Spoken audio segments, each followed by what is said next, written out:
Hey, what's up, everybody? Video 44 coming at you with another video. All right, so NBA stuff, man. Lakers stuff, maybe. I don't know. We'll see what comes out. But what's on my mind right now is just understanding that the Lakers have 3 days off to rest, to prepare for the Philadelphia 76ers. So I don't think it's any excuse for us to have a bad game plan against the Sixer team, especially when the last time we had a game plan against them, it failed in historically miserable ways. I mean, we were preparing for Joel Embiid to kill us in the paint, and they shot 1,000,000 threes and beat us by 44 points. So if you're not preparing for multiple ways of being beaten by this particular team, with all the time that you have to prepare, it would be a real problem. It'll be a real problem. You understand what I'm saying? The Lakers got all week to prepare for the Sixers. There shouldn't be no excuse for us to come in unprepared for them. Especially when Joel is not even expected to play. They shoot threes, okay? They shoot them. And Tyrese Maxey's fast. Yeah, those are things that we understand, man. Before the game even start, days and days ahead. So if we're leaving three-point shooters open, or if we're scheming the wrong way, it's just one more thing that we're gonna be really, really mad about, you know. So I'm hopeful that my team can get it right, man. Usually when we put our minds to it, we can scheme in really good ways. I've seen us do that in the play-in tournament for the championship against the Pacers, which you needed to fight against them a specific way, and we attacked them just right to really have no problem with them. And so that's what I'm hopeful our team will have in mind for the rest of these last 13 games. It's just 13 games. Half of those teams you see twice. It should not be difficult to game plan from here, including the play-in tournament, for which we know it's going to be about 4 teams that we have a chance of beating. You got a chance to really dig in ways that you cannot do throughout the course of a season.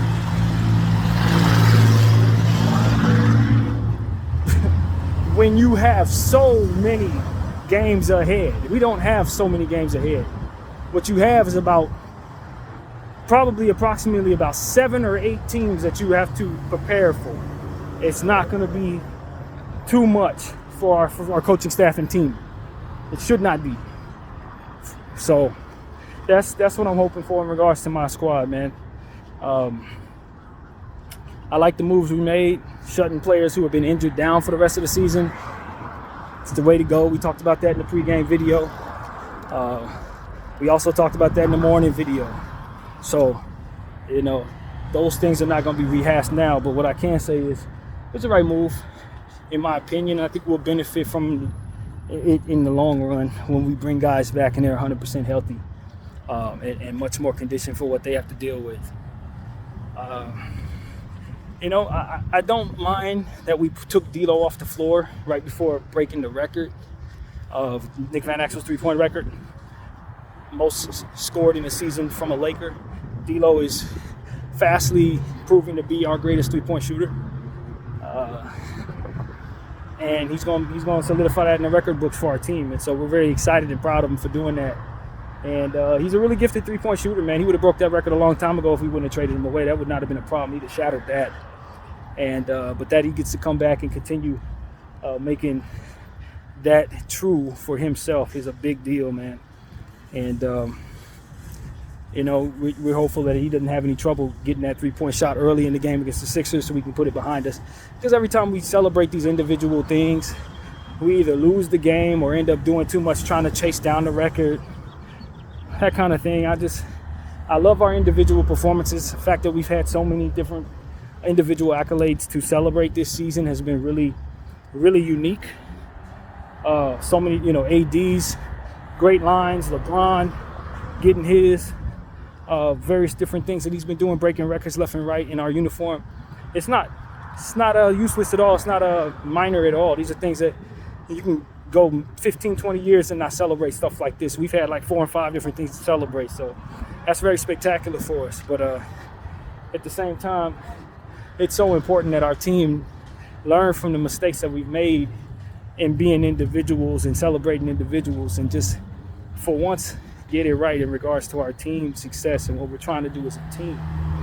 We all have things that we can celebrate on our own. Everybody's reached the highest level and reached their dreams and all of that. You can celebrate every day, but at the end of the day, you can't win every day. So if the team's going to put together the right energy, they have a chance to win. If they don't put together that energy, we just celebrating ourselves as we get beaten by teams that have the right mindset. So that's my attitude. Let's have the right mindset for this one specifically. And as we go forward, just understand that we have been getting beat every time we celebrate individuals. We have been getting embarrassed every time we have a big time moment, quote unquote.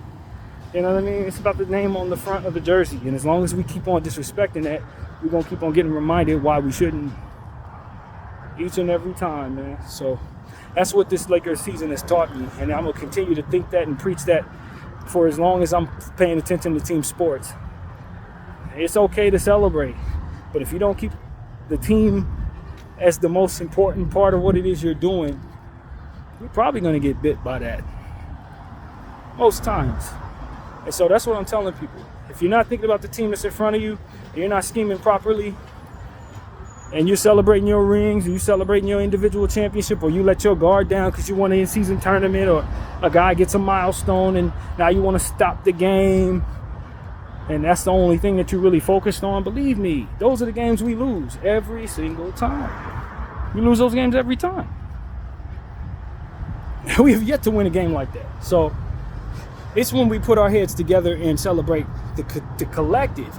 The bigger picture is when we reach our team goals, which gives us individual success anyway. So this team had a chance to enjoy champagne showers in the in-season tournament. I think that gave them a taste of what it is that they've been missing. Individuals are not going to get that opportunity at the big dance. It's going to be a team that wins that. And granted, you got teams like Denver and Boston who are in firm position to take over and probably experience that. But the Lakers still got a lot of basketball left to play. And teams going to have to beat us just like we're going to have to beat teams. So if we're doing things the right way, we'll make it difficult on them and good things can happen that way. If you don't play team ball, then you're going to make it easy for anybody that goes up against you, and you're going to be out of here quicker than anything. So that's really what is on my mind as I think about our squad this year. It's too many times we didn't let those moments define the team goal, and as a result, we failed. No more of that. I wanted D'Lo to get his three, but I did not want it at the expense of him possibly getting hurt in the game. We were up by 30. No way. And I thought about it in the moment. I was frustrated. I'm not gonna lie. I was like, man, he's only 1-3 away. We got 8 minutes left. We could give him 2 more minutes.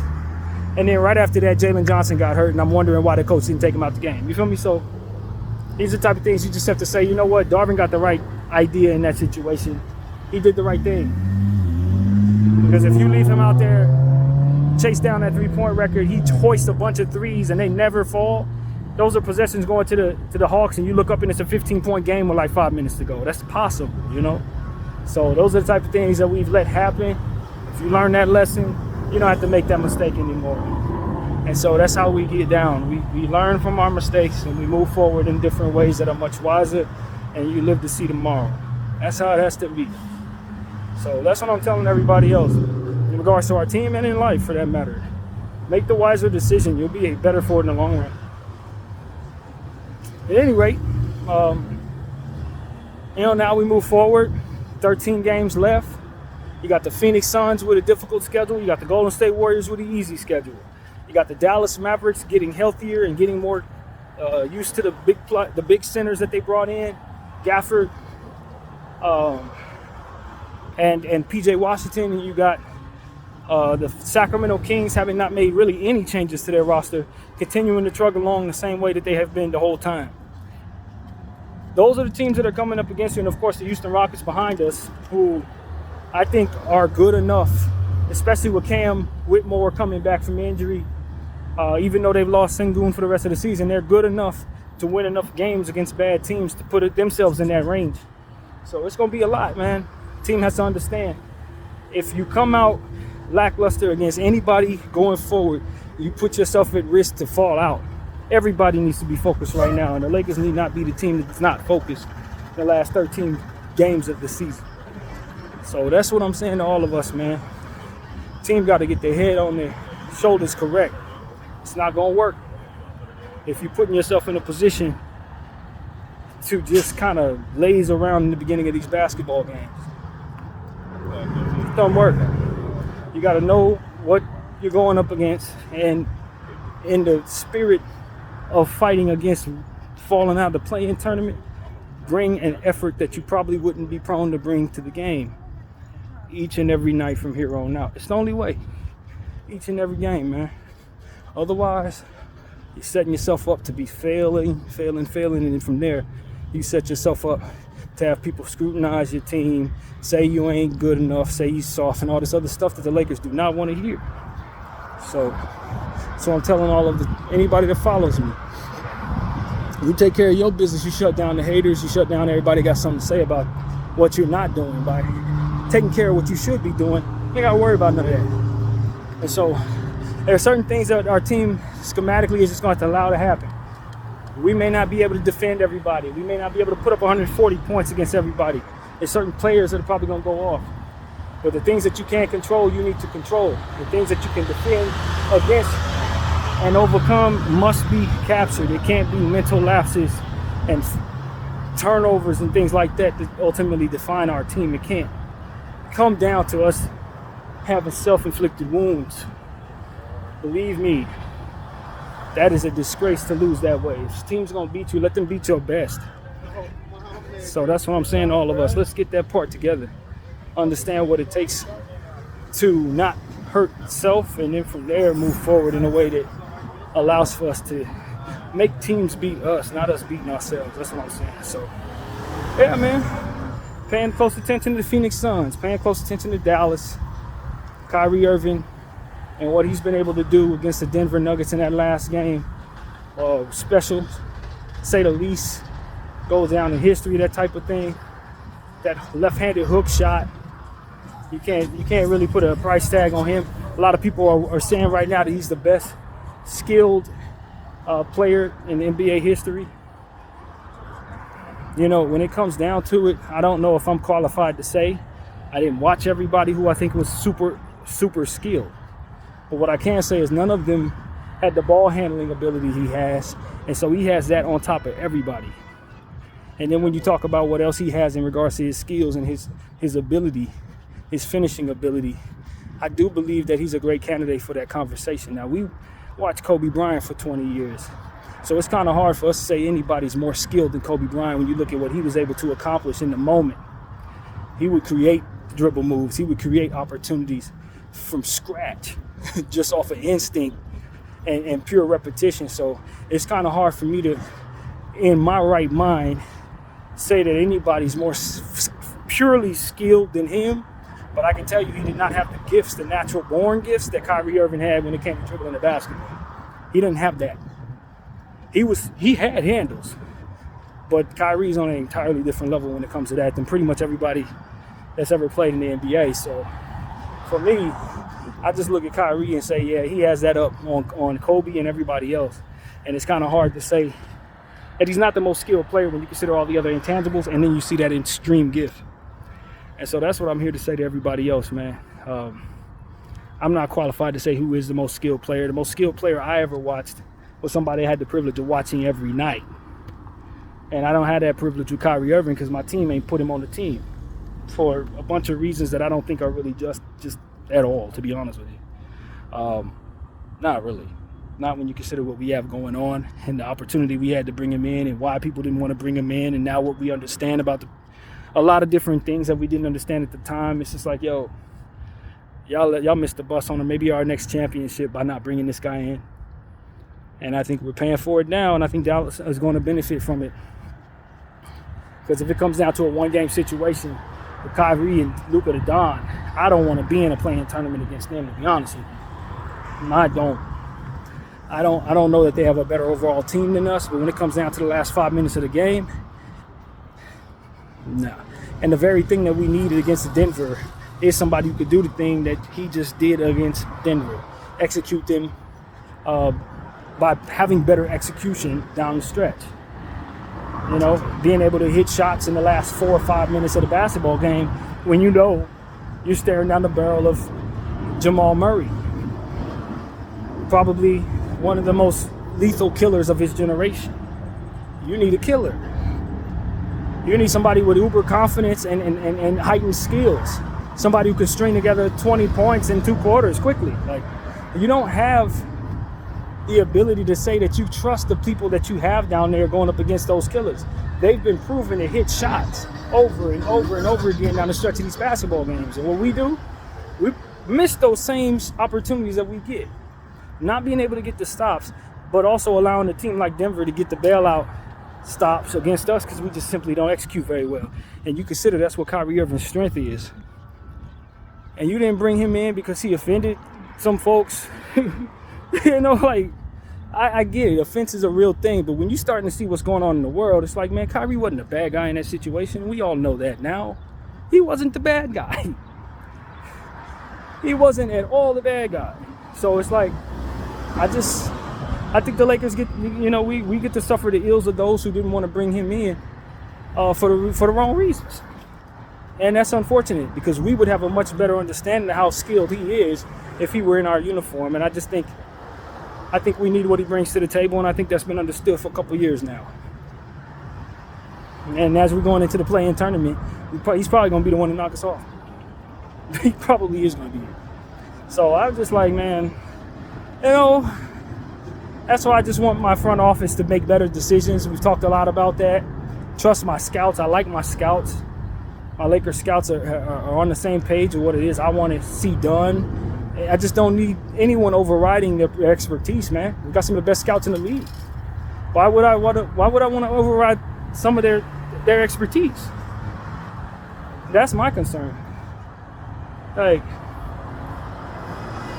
if they say you should draft this player, then damn it, trust what it is that they do. Trust that they do this for a living. And, you know, my GM has that as one of the things that he does, but he don't focus in on it like they do. You're not supposed to. That's their job. And so when you don't trust their what they do, their expertise, then you're gonna fail. You know, and I think that's kind of what's going on. He has a hunch that Jalen Hood-Schifino is gonna be that guy. Well, they didn't. And they did homework on him, and they told you that you should take Cam Whitmore. And you still went with, you know what I mean? It's like, that's not it, man. That's not it. Some of the things that we've done here, as we talked about in the rant yesterday, or the day before rather, just ultimately set us back in a time where our timeline was really thin, man. If we had younger players, we could afford to make these type of mistakes, learn from them, and move forward. But you don't get another LeBron James. You don't get another Anthony Davis. And we kind of botched this.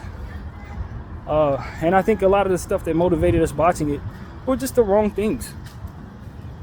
People letting their biases to get in the way of making good decisions for the unit. Man, I really believe that. People letting their biases get in the way of what was best for the floor. And I don't blame LeBron James if he wants to get the hell out of here now. I'm not saying I want him to leave necessarily. I don't mind us blowing this thing up. I really don't. So long as we have a good plan in place and good people in position to do the job and let others do their job. But just in a nutshell, if we just lose LeBron James, that'll suck if we're not trying to rebuild. But I don't blame him for wanting to get up out of here, man. The way people have handled his tenure in LA, they've botched it, man. They botched it. Let's just be honest. They botched it with their own biases and just with amateurism when it came to certain things within the margins that have been talked about on not only my platform but so many others that have documented some of these mistakes that I just do not feel we have any right to make when you have such a very short timeline. Mistakes that can't even happen the first time. You know, you can't even make those mistakes once when you got LeBron James in uniform. So I'm frustrated. And I've been expressing that to you guys for the last couple of days when it comes to this team as we're winding down the season, winding down LeBron's contract, and he's ready to take so much of the cap moving forward. I'm very frustrated with our team, man. I don't like the moves that we've made here. Not as a whole. Some of them have been fine, but the majority of what we've done hasn't worked out at all, however you look at it. And I want us to be in a position where that's no longer a possibility. No longer a possibility. So, yeah, man, that's what it is, man. Now, how that trickles down to who gets fired, who stays, whether or not people believe people can learn from mistakes, or whether or not it's that serious of a situation if LeBron James does, in fact, leave, and then we have those same people in place to learn from mistakes with the rebuild. I don't know, man. I don't know. You don't get LeBron back. That's what it really comes down to. You don't get these last 5 years back to do it again. It's over. So that's what it really comes down to. We botched that, and that's it. Now let's make sure we don't botch what's next. That's really my attitude. That's all there is to say. When the team ain't good enough to win a championship, which we don't think it is right now. So that's unfortunate, man. I don't know what to say. I like some of my young players, you know what I mean? Max Christie, Austin Reeves, Rui Hachimura. I'd like to see those guys stay as Lakers. Max Lewis. I'd like to see these guys stay on the team, man. Vanderbilt. It's a few of them I really like, but the grand majority of what we have right now, if Bron ain't staying, it really doesn't need to either. Some of the role players and stuff like that, I don't care to keep any of them, man. A lot of you, I don't care to. D'Lo, it depends. You know what I mean? It depends. I don't honestly think I need Austin Reeves and D'Lo on the same team. I think they have pretty solid synergy, but they have some real serious weaknesses defensively. So unless you're bringing in a super defensive front court and forwards, you don't really probably want those two next to each other in the starting lineup. Now, if you want to move Austin to a permanent six-man role and then bring in that very good Bruce Brown-like piece next to D'Lo, you probably feel a lot better about that. But them starting together for the foreseeable future, not for me, man. Not for me. I'm moving one of them dudes to the bench, and I'm bringing in that piece. And if I can't do that, then one of them's going. This is how it goes. And that one is probably D'Lo. I like D'Lo, but he's really inconsistent in some very key ways. And he's going to be a little more expensive than Austin since we got Austin on tap for the next several years at contract. That's really the difference. This is what it's probably going to cost to keep D'Lo long term. The fact that he's going to be on an expiring contract next year, unless we resign him to something big. It's just a lot. You know what I mean? It's a lot there. With the immaturity issues and the fact that he probably isn't going to get much better than he is right now, as to where Austin is still young in his career, D'Lo is not. It's just a lot of stuff that makes me say, okay, it's in between the margins. It's not a big difference between the two of them in my mind. I think they're both extremely talented. They're both good players to have hit threes from behind the arc, great executing players. Austin's comfortable coming off the bench, so it's not the end of the world if I move Austin to the bench and keep D'Lo, but it's just like, for what it is I'm trying to balance in my cap, for what it is that my core actually is, I don't know if that's really to go forward in regards to my backcourt. I don't think so, man. Not for the coming years. I don't think so. No. And for those who want to get rid of Austin because of his defensive issues, I can see a world where the Lakers don't keep either one of those dudes, man. I'm just gonna be honest with you. You know, but for me, I'd love to see Austin stay in uniform. I'm a fan of what he does. I like his character on the court. And I think he can get a lot better from here, even though a lot of people don't agree with that. And so that's why I would like Austin a lot. But just the same, we really do need to improve our defense, offensive ability. The two-way ability is what I'm trying to say. Players who can do both, man, that's really a part of the problem. We just don't have enough of that. And I think the results show. Salute the Kobe minutes. The results show that we're not better for that. And then you want to keep Vanderbilt, of course, who can only do defense, not offense. It's just not the right formula going forward, man. We're going to have to sacrifice something we don't want to sacrifice to bring in the right formula. And at this point, if I'm doing a full rebuild, I'm having that in mind when it's time to make moves. I'm having that definitely in my head. And so maybe we want to go forward with Max Christie, Jalen Hood-Schifino, and try to groom them into being the starters someday. I don't probably love that, to be honest with you. I don't think either one of them are that. Not like that. But it may be cost effective to have them on their bird rights developing going forward, and then probably invest in different positions that ultimately put you in a position to have more talented forwards, talented center, that kind of thing.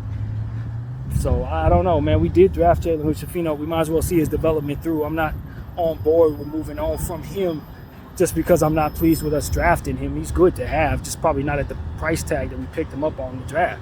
If you would have got him at the 20th or 30th pick, you love that. You know what I mean? So it's not about us wanting to get rid of him necessarily.